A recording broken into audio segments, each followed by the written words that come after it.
I am Lacey Rowen, a 31 years old woman.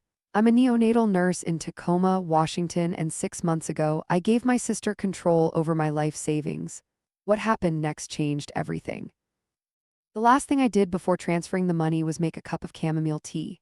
My fingers shook just slightly as I poured the water, the steam rising in lazy curls toward the ceiling. I'd been holding this quiet, buzzing tension inside me all week. It was like my nerves were warning me without saying a word. But I silenced them with the same three thoughts I'd been repeating like a mantra: Emily's family. Emily knows what she's doing. Emily wouldn't screw me over. It was a Thursday afternoon. I remember because my shift had just ended, and my body was still humming with the aftershocks of the NICU, soft beeping monitors, tiny bundled lives, exhausted parents clinging to updates. I was used to holding delicate things. So handing over something as massive as my entire savings felt absurd, dangerous, almost unreal. The amount blinked up at me from the Chase Bank screen: $330,000. That money wasn't just a number. It was 10 years of skipped dinners, overtime weekends, and second-hand furniture. It was all the birthday trips I didn't take, the clothes I didn't buy, the nights I picked up shifts while Emily flew to Tulum or Vegas or Bali. I never said it out loud, but part of me had always felt like I was building something quiet while she was burning through everything loud. Still, I hesitated. I stared at the submit button like it was a trapdoor. Then my phone buzzed. It was Emily, a selfie, her face bright, excited, her middle finger held up playfully in front of a computer screen full of graphs and green arrows. "It's happening, Lace. I'm so proud of us." Collision money laptop. Us. God, that word, it cracked something open in me. We hadn't felt like an us in years, and maybe that's why I did it. I clicked. The money was gone, transferred. The screen refreshed, and suddenly my future was in her hands. I stood up too fast, the room tilting slightly. I pressed my palms against the counter, grounding myself. There was no going back now. Emily called me 30 minutes later. She was breathless, buzzing. "You did it?" she asked. "I did." "Lacey," she squealed. "You're not gonna regret this. This is it. This is how we break the cycle. No more working doubles for scraps. I'm going to make you rich." I tried to laugh, but it came out dry. "Just don't lose it."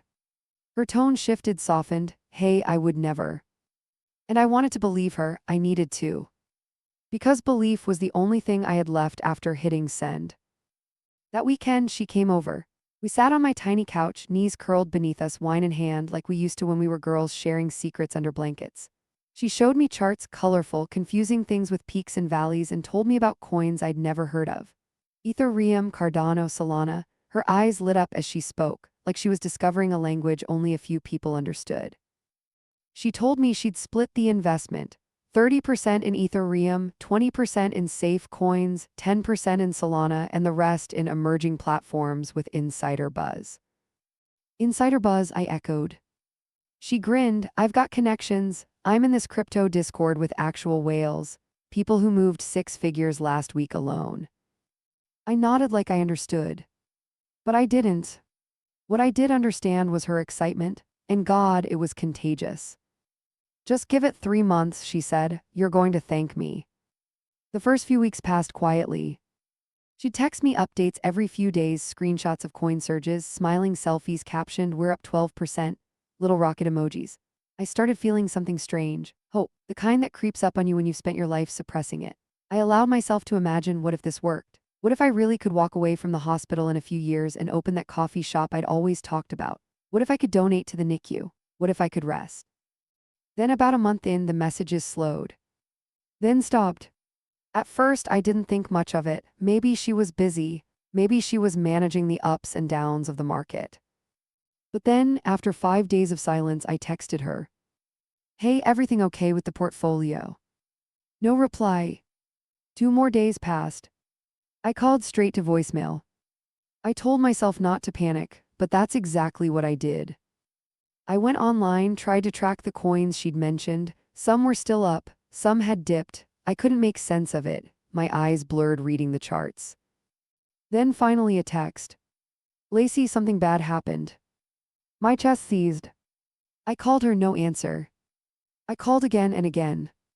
Hours passed, then just before midnight another message came. There was a crash, I don't know how to say this. It's gone, the whole portfolio, everything, it's all gone. The room spun. I dropped my phone. Everything felt suddenly too loud, the hum of the fridge, the ticking wall clock, the cars outside. I slid to the kitchen floor, my back against the cabinets, knees pulled tight to my chest. I didn't cry. Not yet.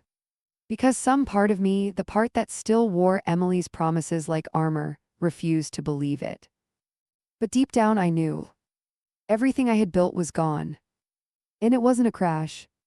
It was her. The silence that followed.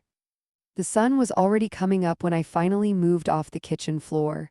My body ached from sitting in that curled-up position for so long. My back screamed. My neck cracked when I turned my head. But my heart was frozen. I walked to the sink, filled a glass with water, and just stared at it. I didn't drink. I couldn't. All I kept hearing was her voice in that last message, "It's all gone." I wanted to scream, but the silence was heavier than my rage. So I put the glass down and crawled into bed, still fully clothed, phone clutched in my hand like a lifeline that had betrayed me. And I slept. Hard. Dead weight sleep, the kind where your mind shuts down from emotional overload. When I woke up later that afternoon, there were 3 texts from Emily. "Please call me, I can explain. It wasn't what you think. I didn't mean for this to happen." I sat up slowly, my throat felt like sandpaper. My mind was dull, unfocused, wrapped in layers of disbelief and fury. And still, a tiny, stubborn voice whispered, "Just talk to her, she's your sister." So I did. I called. She picked up on the first ring. Her voice was soft, shaky. "Lacey." "Talk," I said. My voice didn't even sound like mine. I didn't think it would crash like that. I was watching everything all day. I swear I was paying attention. But then Bitcoin tanked and it took everything down with it. The platforms froze. I couldn't pull the money in time. I closed my eyes. "You told me you had stable coins." "I did. You said you were diversified." I meant to, I had a plan." I felt my jaw clench. "Did you lie to me?" Silence. "I didn't lie, it's complicated, Lacey." "No," I snapped, suddenly finding my voice. "It's not complicated. Did you or did you not do what you said you would? Did you invest safely? Did you protect my money like it was your own?" Still nothing. "I went all in on Lunar Vault," she finally said, her voice so small I barely heard it. "What?" "It was this new coin, a launch project. Everyone in the Discord said it was gonna 10x in a week.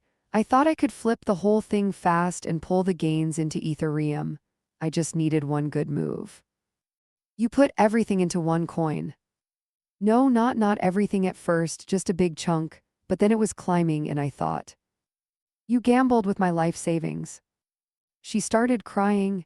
"It wasn't gambling, it was calculated, I swear. People I trust were putting in way more than I did, and then the devs they pulled it. The site's down, the Telegram's dead, everyone lost money, not just you." I went quiet, my hand was trembling, I could feel my pulse in my teeth. "How long have you known?" A pause. Then a week. I blinked. "You've known for a week." I was trying to fix it, I thought I could recover some. I didn't want to tell you until I had a solution. "A solution?" I shouted. "You watched me go to work, smiled through texts, and pretended everything was fine for a week." "I was scared, Lacey." I laughed bitterly. "You were scared, you." She went silent again. My voice dropped to a whisper. "Do you have any idea what I gave you? That money wasn't just numbers, that was 10 years of nights I spent working holidays. 10 years of canceling plans, that was Dad's life insurance. That was my future." "I know." "No, you don't," I said, shaking now. "You don't get to know, you don't get to say that." "I didn't mean." "But you did, Emily. You meant every trade, every lie, every text you sent after the crash pretending things were fine, you meant it. You just didn't think you'd get caught." Her crying picked up, loud choked sobs. I didn't feel sorry. I felt nothing. "I need time," I said coldly. "Lacey, please don't shut me out." "I need time," I repeated.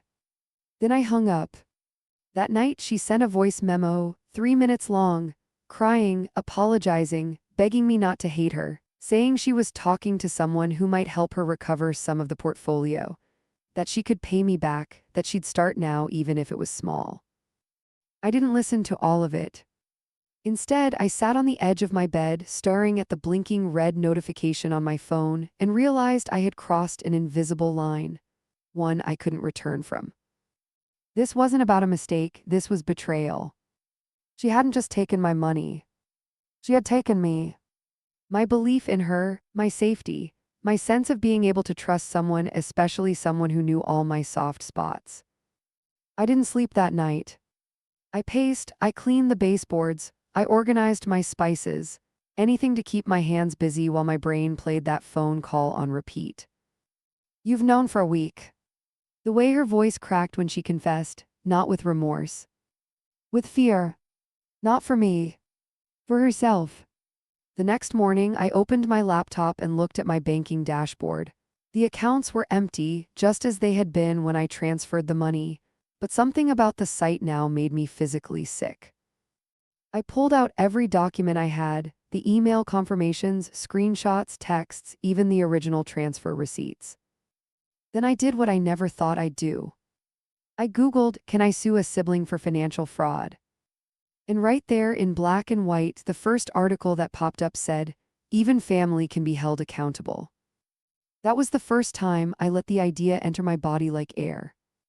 I might need to go to war with my sister. And the worst part, I wasn't sure I could win. When I learned the truth about the crash, I started my Sunday morning the same way I always do: coffee, quiet, and a slow stretch before heading to work. But this time, my laptop was open on the kitchen table, glowing like a wound I couldn't close. I couldn't stop thinking about that coin name, Lunar Vault. She said it so casually, like it meant something, like it was real, like it wasn't just a word someone made up to sell a lie. I typed it into Google. Lunar Vault rug pull. Enter. I didn't expect anything to come up, maybe a Reddit thread, maybe someone else asking a question, but what I found wasn't just a red flag. It was a funeral. A post dated 11 days ago from a crypto forum I'd never heard of. LUNRVULT, scam alert, DEVS pulled everything, site gone, coin worthless. My eyes scanned the screen, heart thudding, the replies were brutal. Lost 40K in 2 hours. This is the worst one yet. They pumped and dumped it, Telegram vanished. I warned y'all, do not trust hype coins. I kept reading. And then one line stopped me cold.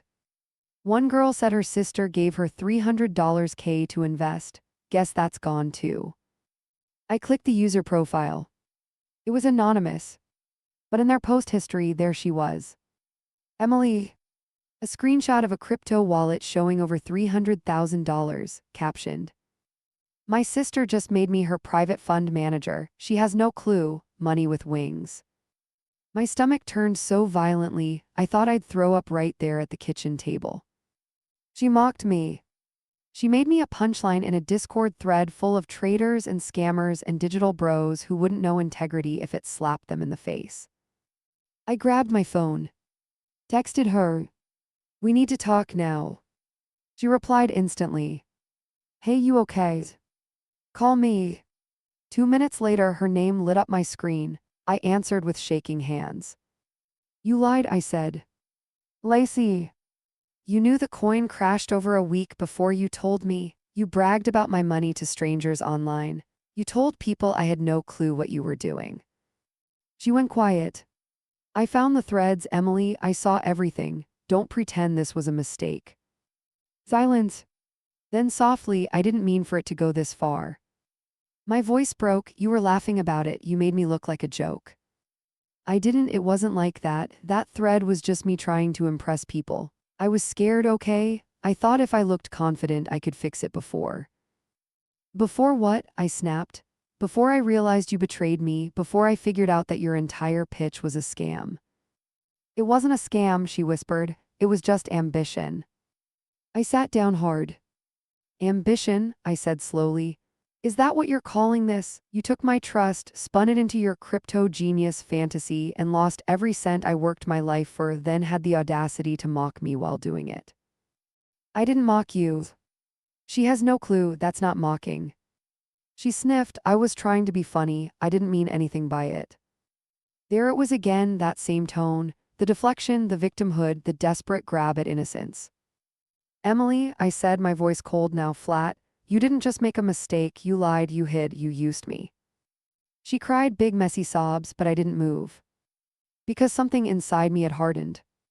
And I realized I wasn't mourning the money anymore. I was mourning the relationship.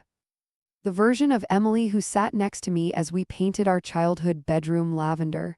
The one who made up dances in our pajamas and sang no doubt into a hairbrush. The sister I trusted like breath. That person was gone. Later that night I pored over my documents, every text, every receipt, every screenshot. I printed them and stacked them into a manila folder like a case file, because that's what this was now. A case. I started recording a video journal on my phone, not for court, just for myself. Day 1, I said into the camera, I found proof she lied, proof she posted about me online. I don't know where this is going yet, but I'm starting here. I need to have a record. I need to remember this pain. My voice cracked. I can't forget what this feels like, or I'll fall for it again. 2 days later, I got a message from a stranger on Facebook. Hi Lacey, I hope this isn't intrusive. I think your sister scammed me too. His name was Nate, from Atlanta. He said he met Emily in a crypto Discord. She told him she managed portfolios, told him her sister trusted her with over $300,000, told him she turned it into $1 million. He sent her $15,000. It was gone now. He never saw a cent back. I asked him to send proof. He did. The messages were identical to mine. Copy-paste confidence, faux expertise, the same words, same coins, same emojis. My stomach sank. Emily hadn't just betrayed me. She'd practiced on others. I stared at Nate's messages, my pulse thudding. She used me. Used my name, my story, my trust as the selling point for her lies. I called my lawyer the next day. And I said the words I never thought I'd say about my own sister. I think we have enough to pursue fraud. That night I sat alone in my apartment, lights off, just the soft hum of the city outside and the screen of my laptop casting long shadows on the wall. I opened a new document, titled it, Evidence, Emily Rowen. As I typed out the timeline, from the moment she pitched me the investment to the last lie she told, something inside me shifted. I didn't feel like a victim anymore. I felt like a woman building her case. A woman who had finally seen the truth. And was done looking away. The letter Dad left me changed everything. The manila folder grew thicker by the day. I labeled every section with sticky tabs, wire transfer receipts, screenshots, Reddit threads, victim testimonies. Each document felt like a piece of a puzzle I never asked to solve. But I couldn't stop. I had to finish it. I had to know the full truth, not just for the court, for me. Because there's a grief that comes when someone dies. And then there's a second kind, when someone is alive but not who you thought they were. I was learning how to mourn Emily in a way that had no funeral, no eulogy, no casseroles from kind neighbors, only silence, and the rustle of paper as I built my evidence against her. I hadn't called my mom in weeks. She left a voicemail around day 6, just said she was praying for healing between her daughters. I couldn't bring myself to reply because healing doesn't start with prayers. It starts with truth. The apartment was quiet one Sunday morning when I finally opened the cedar box at the back of my closet, the one I hadn't touched since Dad's funeral. It still smelled faintly like his cologne. Inside were old cards, his watch, a letter he wrote me before his last surgery. I'd read it once, then sealed it away, too afraid of what it might awaken. But I needed him now. So I unfolded the worn paper. His handwriting sloped neatly across the page, soft, careful like him.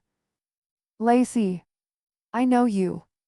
You carry other people's mess like it's your duty. You forgive quickly even when it costs you. You protect people sometimes too much, especially Emily. I'm asking you something now that I never said out loud. Don't let her take you down with her. Help her when you can, love her as a sister, but do not become her parachute, because one day she'll jump without telling you and expect you to catch her mid-fall. And that's not your job. You deserve rest too, Lace. I'm proud of you no matter what happens. Dad. I read that letter 5 times. Then I cried, the kind of cry that splits your ribs, that tears through your throat like fire, that releases not just sorrow but rage. Because I had done exactly what he warned me not to do. I had let her jump and I had caught her. Every single time. The next day I called my mom. My voice was still hoarse from crying, but I needed to say something. Mom, I said, did you know about what happened with Jake? Silence. Then she sighed, I wasn't going to bring that up. But you knew, didn't you, that Emily took money from him too? She told me it was just a misunderstanding, that he backed out of a deal. She lied, I said quietly. She's done this to other people, I have proof. Another silence, but this one wasn't avoidance. It was defeat. I don't know who she is anymore, Lacey. I felt my chest tighten. Neither do I. That night, I pulled up my legal documents again. We were ready. My lawyer had drafted a formal demand letter and prepared a case summary for a civil fraud claim. We were moving, slowly but forward. But I was exhausted. So I did something that felt almost childish, something soft, something human. I logged out of my email, put my phone on airplane mode, and walked 3 blocks to a pottery studio Olivia had invited me to weeks ago. I did RSVP, I just showed up. The instructor smiled at me like I belonged there. For an hour, my hands were coated in clay. My sleeves rolled up, the soft, earthy scent curling into my nose, the wheel humming beneath my fingers. I didn't think about Emily, or the money, or the court. I just let my hands shape something messy, imperfect, real. When the class ended, Olivia leaned over and whispered, "You're glowing, you know." I smiled. And for the first time since the wire transfer, I believed her. Back at home, I had a new voicemail from Emily. Her voice was shaking. I got your lawyer's letter. I'm scared, Lacey. Please, let's just talk. You don't have to do this. I didn't reply. Because I did have to do this. I had to finish the part of me that kept believing she'd learn if I just loved her hard enough. I had to end the story I'd been telling myself since childhood. That I was the older sister, the fixer, the strong one. Because the truth is, strength doesn't always look like forgiveness. Sometimes it looks like closing the door. And not opening it again. When she tried to cry her way back in. 3 days after she left the voicemail, she showed up at my door. I was still in scrubs, just walked in from a double shift, the hem of my pants damp from a spilled formula bottle, my hair in a tangled bun. I was tired in a way I didn't know how to articulate, but there she was. Emily. Standing in the hallway with a cardboard box in her arms, her eyes puffy, her expression rehearsed. She looked smaller than I remembered, not physically, spiritually, like the air around her had collapsed. Please don't shut the door, she said. I didn't. But I didn't invite her in either. She glanced past me into the apartment, like maybe she could find warmth there if she looked hard enough. I brought some of your stuff and some Thai food from that place on 6th. I said nothing. She shifted on her feet. I just want to talk. Against my better judgment, I stepped aside. She walked in slowly, like she was entering a sacred space. And maybe she was. Because this home was the one place she hadn't contaminated, not yet. She placed the box on the table and opened it. Inside, a mix of photos, one of our dad's old ties, a pink ceramic mug I hadn't seen in years. Then she set the food on the counter and started unpacking it like nothing had happened. Pad Thai, chicken sauté, the spicy tofu rolls I used to order every Friday. She handed me a plate. I didn't take it. I can't eat, I said. Her shoulders dropped. Then she sat down hard and rested her head in her hands. I know I f **** ed up. The words dropped between us like stones. She looked up slowly. I didn't come here to manipulate you, okay? I just wanted to see you and say I'm sorry. You already said that. Not like this. I crossed my arms. You cried on the phone, sent voice memos, you brought gifts. What's this, the live performance? Her lip trembled. And I hated that my first instinct was to reach for her. But I didn't. She pulled something from her pocket, a small notebook, worn and scribbled on. She slid it across the table like a peace offering. I wrote everything down, every trade, every coin, dates, times, what I was thinking. You deserve to see it. I picked it up and flipped through a few pages. It was messy, numbers, annotations, names of coins I didn't understand. A few had lines drawn through them. One page had Lunar Vault underlined twice, followed by Target $480 K and a sad face. It looked like someone trying to recreate legitimacy after the fact. This doesn't undo anything, I said. I know. This isn't restitution. I know. Then what is it? Her voice dropped to a whisper. It's all I have left. The silence between us grew. Finally, she spoke again. I know I don't deserve anything, not your forgiveness, not a second chance. I didn't know where else to go. My eyes burned. I turned away and gripped the edge of the counter. You knew exactly what you were doing. You used my name to scam other people. You lied to Mom, to Jake. You bragged about it online. I didn't mean to. Yes, you did, I snapped. That's the part you still don't understand. You chose this. And you kept choosing it every time you doubled down, every time you stayed silent, every time you watched me send that money and smiled like it wasn't killing me. She cried again, not like before. This time it was quiet, real. I stood there frozen. Then, gently, I said, you don't get to come here and cry your way back into my life. She nodded slowly.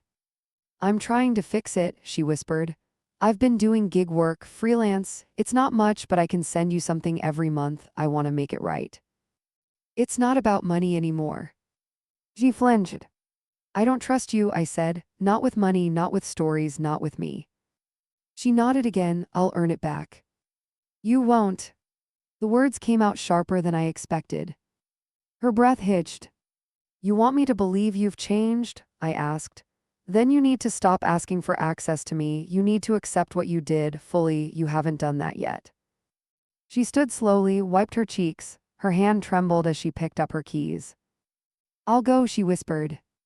Then she looked back at me, eyes hollow. I miss you. I didn't reply. She turned and walked out. And for the first time, I didn't follow her. That night I sat at the table alone. The pad thai had gone cold. The box of photos sat open. At the very top, there was one of us, aged 10 and 12. Me with braces, Emily in a glittery headband. We were hugging, grinning at the camera like nothing could ever pull us apart. I stared at it for a long time. Then I slid it back into the box, sealed the lid, and tucked it into the back of the closet. Some things belong to the past. Even love. The family divide. The day after Emily came over, my mom called. I hadn't spoken to her in nearly 2 weeks, not since I'd sent over the screenshots and timeline showing exactly what Emily had done. She hadn't replied, not even an acknowledgement. I didn't blame her. Processing that your daughter was a liar and a con artist was heavy enough. Processing that she did it to her own sister. That could crack a mother in half. When I saw Mom flash across my phone, I let it ring to voicemail. Then again. Then a third time. On the fourth ring, I picked up. Hi. She sounded tired, her voice thin, like she'd aged a year and 2 weeks. Hi, sweetheart, she said. I wanted to talk. I sat down at the kitchen table, staring at the Thai takeout containers I still hadn't thrown away. I don't know what to say to you, I said softly. She sighed, I know. There was a long pause. Then Emily came by yesterday. My heart stilled. Did she say what happened? She said you're suing her. She said you're trying to destroy her life. I bit the inside of my cheek hard. And what did you say? I said I didn't know the full story, that I needed to hear it from you. I breathed slowly, trying to hold back the heat rising behind my eyes. Mom, I said, she stole $330,000 from me. I know. She lied about it for weeks, used my name to scam other people. There are victims coming forward, people she lured in with my trust. I know, she said again, quieter this time. She mocked me, Mom. She posted screenshots, called me clueless, used our childhood memories to get back in the door.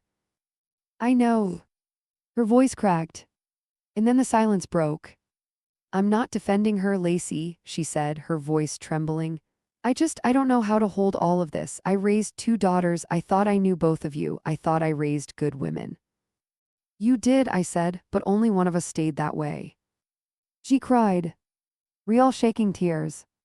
I didn't want to pick sides, she whispered. You already did, I replied. Every time you let her spin it as a mistake instead of what it was. Every time you called it a misunderstanding instead of a betrayal. Every time you stayed silent. She didn't respond. I softened not out of pity but because I saw it now. She was caught in the same trap I had lived in my whole life. Emily was the baby. Emily meant well. Emily just needed time. But Emily wasn't a child anymore. She was a grown woman who had turned her entire family into leverage. I'm not asking you to cut her off, I said. I'm asking you to stop expecting me to keep paying for her choices. Mom sighed. She said she's going to pay you back. She won't. She said she's trying. She's always trying, I said, a bitter laugh escaping. But trying doesn't matter anymore, results do. There was silence again. Then quietly she said, she's still my daughter. And I'm still your daughter too. That landed like a rock. She choked on a breath. I'm sorry. I nodded slowly even though she couldn't see it. I know. That night I got a text from my cousin Marlene. Just so you know, people are talking. I stared at the message, thumb hovering. Then, about what? Emily's saying you're blowing things out of proportion, that you knew the risks, that you're bitter she lost your money and just want revenge. That word revenge curled in my gut like smoke. I texted back. She lied repeatedly. I have the proof. I didn't want revenge. I wanted accountability. I believe you, Marlene replied. But not everyone does. And just like that, I felt it start to unravel. Not the legal case. The family. I watched as Instagram stories disappeared, old friends and relatives unfollowed me. Passive-aggressive quotes were posted. Blood should always be thicker than betrayal. I got vague texts from distant relatives asking, can't you two just make up? But the worst was when I found out Jake had gone silent too. Jake, our cousin, the one Emily borrowed $25,000 from last year, I called him one night just to ask what had happened. I didn't want to stir things up, he said. She said she was going to pay me back. Did she? He laughed. She paid me $500 and ghosted me. Why didn't you tell me sooner? Because I didn't think you'd believe me. Those words made me sick.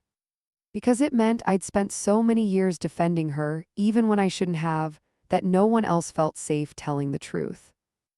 I sat on the floor of my living room, the box of evidence beside me, and realized the real cost of what Emily had done. It wasn't just the money. It was the divide. The way she cracked our family right down the middle and walked away like she hadn't just split the earth. And now it was on me to decide whether I wanted to stay quiet and keep the peace, or speak louder and burn the lies down. I chose the second one. Because the truth, it doesn't need everyone to believe it. It just needs you to stop pretending it's not real.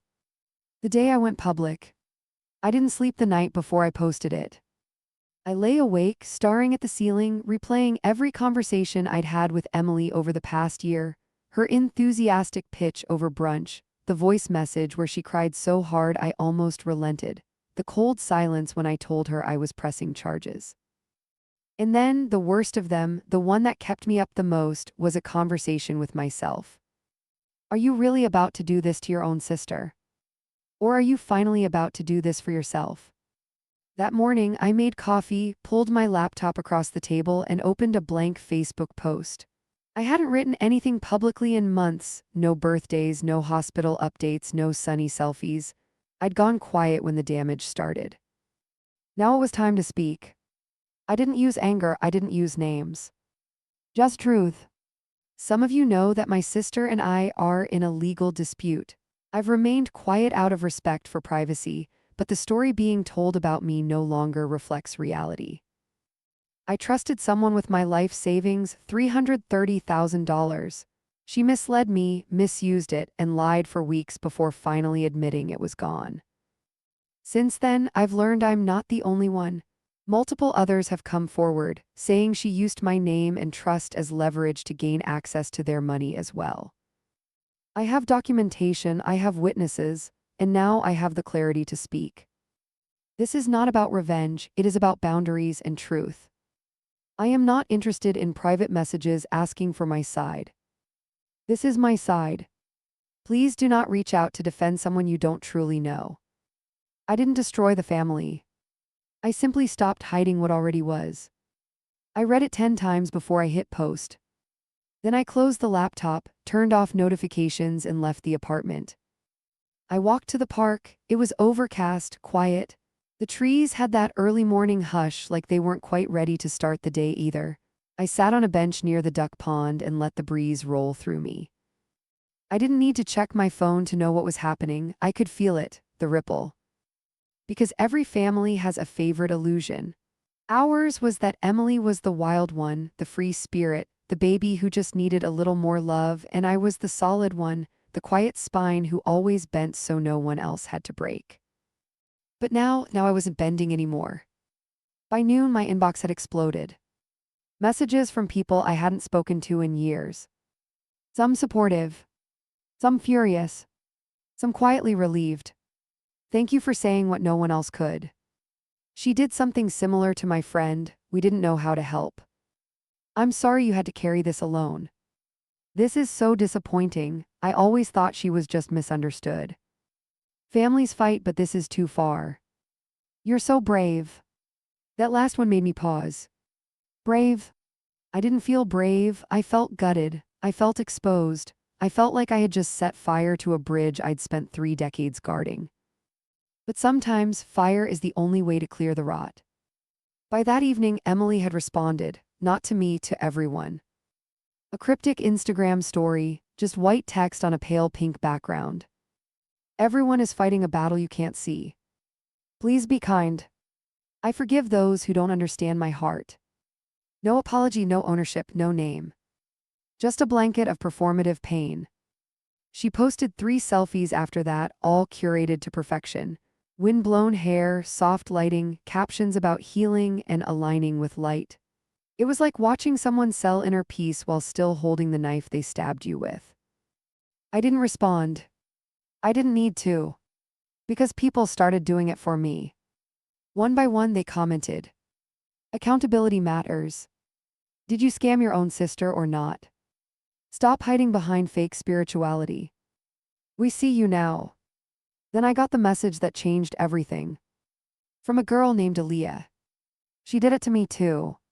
She said she made you $500K. I gave her $10K, it's gone. Aaliyah sent screenshots identical to the ones Nate sent, the pitch, the wallet address, the promises. Emily had created a script, and I was the character she used to sell the lie. I added Aaliyah's file to the folder. Called my lawyer. He said, we're escalating, this is pattern fraud, you're not the only plaintiff anymore. I should have been relieved. But all I felt was sorrow. Because now it was real. Now it wasn't just a betrayal between sisters. It was a case file. A future headline. A wound turned legal code. That night I lay in bed, staring at the ceiling fan spinning in lazy circles. My phone buzzed once more. Emily. A text. I hope you're happy.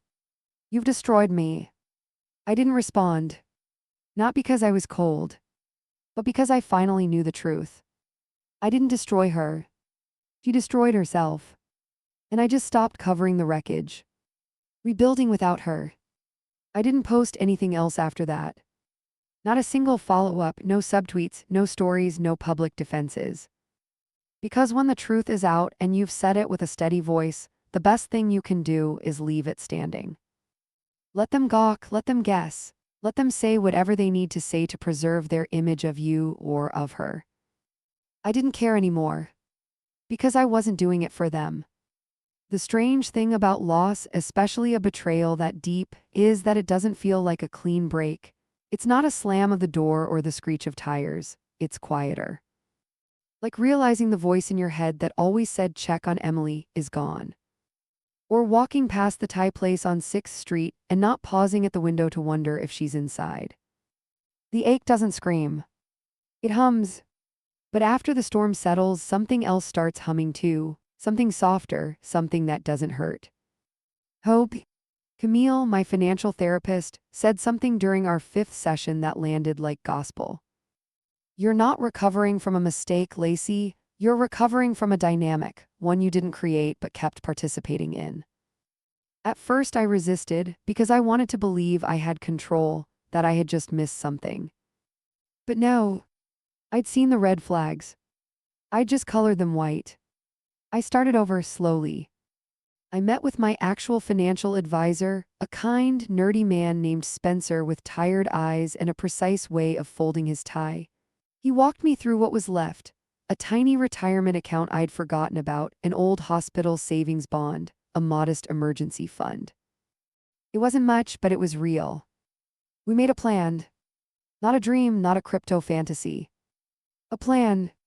Then I cleared out the spare room in my apartment, the one where Emily used to crash on bad nights.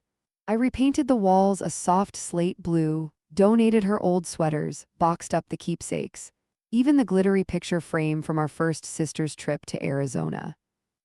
I didn't burn anything. I didn't curse her name. I just put it away. Olivia invited me to another pottery class. I almost said no, but I went.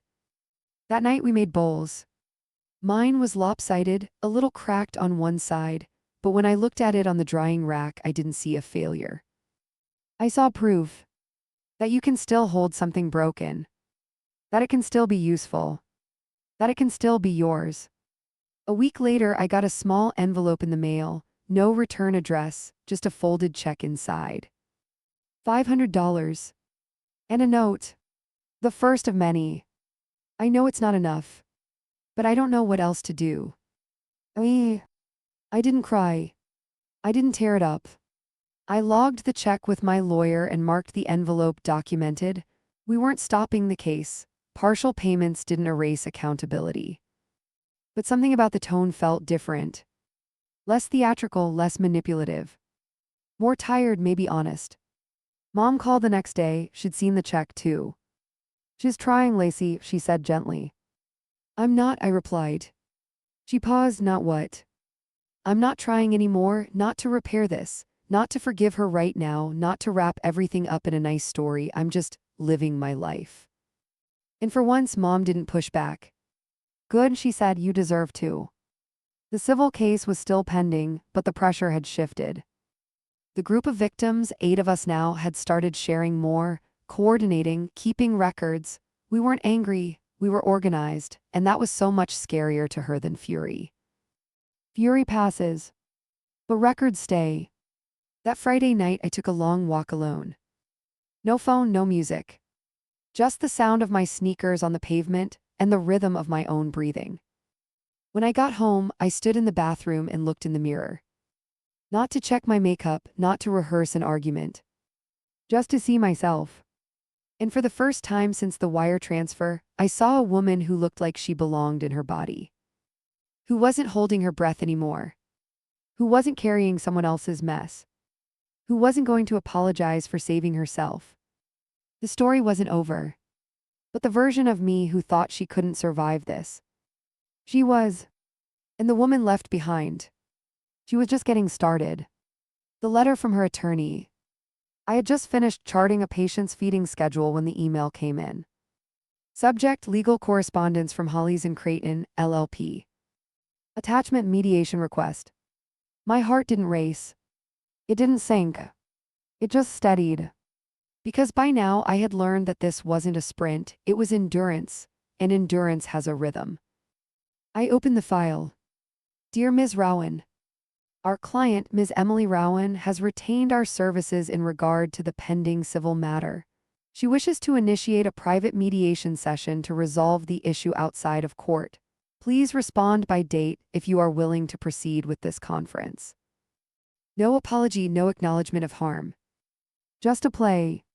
A strategic maneuver to salvage what reputation she had left, or to stop what was coming if we reached discovery. I forwarded it to my attorney without comment. His reply came in 2 lines. Standard stall tactic, she wants to control the narrative again. Want to hear her out? I waited an entire day to answer. Because the truth was, I did want to look her in the eye, but not to reconcile. To let her see what I looked like when I no longer owed her anything, not explanation, not softness, not sanctuary. The mediation was scheduled for a Tuesday afternoon in a conference suite downtown. My lawyer met me outside the building, tie straight, voice calm. We rode the elevator together in silence. I wore navy, simple, sharp, the same blouse I wore when I got my job offer from the NICU, the same heels I wore to Dad's memorial. I didn't want to look powerful. I wanted to look like a woman who knew exactly who she was. The room was plain, round table, carafe of water, neutral beige walls meant to soothe conflict. Nothing about it felt soothing. Emily arrived late. Of course. She walked in wearing a pale pink blazer and her hair curled into soft waves. She looked like someone about to apologize on camera, someone rehearsed. She didn't look at me. The mediator, a woman named Hannah, greeted us and explained the process. Each side would present, terms would be exchanged, emotions kept to a minimum. Emily's attorney spoke first. His tone was smooth, clinical, detached. Ms. Rowen acknowledges financial missteps occurred. She denies any criminal intent or malicious deceit, but is willing to offer partial restitution in the form of a structured 5-year repayment plan. Additionally, she requests that Ms. Lacey Rowen retract her public statement and agree to confidentiality terms surrounding the case. I laughed. Quietly. The kind of laugh you exhale when someone asks if they can borrow your house after setting it on fire. My lawyer declined immediately. Then I spoke. No script, no shaking hands. Just truth. I'm not here for a payout, I said. Not one that comes with silence. She used my story to scam people. She bragged about it, lied to my face, to our family, to herself. Emily finally looked up. Her eyes were wet, but her expression was hard. I continued, I have evidence, screenshots, victim accounts. This isn't just about my $330,000, it's about a pattern. Emily opened her mouth, but her attorney put a hand on her wrist. I held my gaze. You don't get to burn someone and then ask them to sign an NDA to help you rebuild the house. You don't get to control how I heal. The mediator thanked me. We adjourned for reflection. In the hallway outside, Emily approached me as we both stepped toward the restroom. Lacey, she began, her voice soft. I turned. You should stop here, I said. Her jaw clenched. I'm trying. No, I said, you're negotiating, that's different. I'm not a monster, she whispered. No, I said again, you're not, but you hurt people like one. She blinked. And I added gently, and you don't get to decide when the healing starts just because you're tired of the consequences. Then I walked away. We didn't reach a settlement. We didn't sign anything. And I was fine with that. Because justice isn't always a headline or a courtroom fist pump. Sometimes it's quieter. Like a woman walking out of a beige room with her head high. With no check in her hand. No apology in her ear.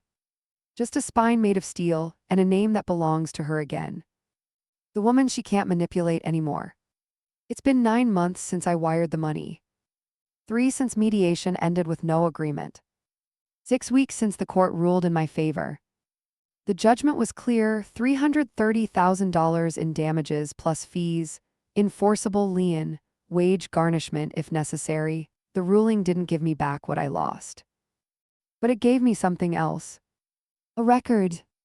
A line in legal ink that said, she did this, and it wasn't okay. In that was enough. I never posted about the ruling.